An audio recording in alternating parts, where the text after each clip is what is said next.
कोकणातील प्रत्येक अपडेट जाणून घेण्यासाठी आजच माझे कोकणच्या सोशल मीडिया प्लॅटफॉर्मला लाईक, फॉलो आणि सबस्क्राईब करा।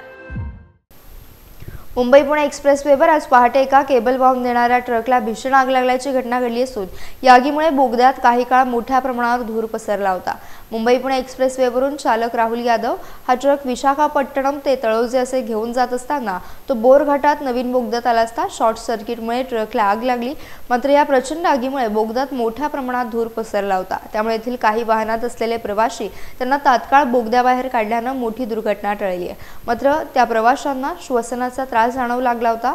या घटनेची माहिती मिळताच Khopoli police, Borghat police, IRB team, delta force, Maharashtra सुरक्षा बल, देवदूत यंत्रणा, खोपोली नगरपालिकेचे अग्निशमन दल आदी तात्काळ घटनास्थळी दाखल झाले। एका तासाच्या अथक प्रयत्नानंतर ही आग विझवण्यात यश आलं।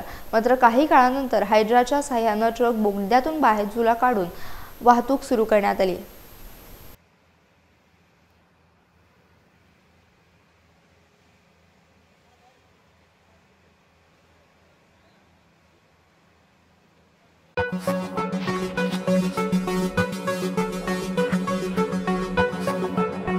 Thank you.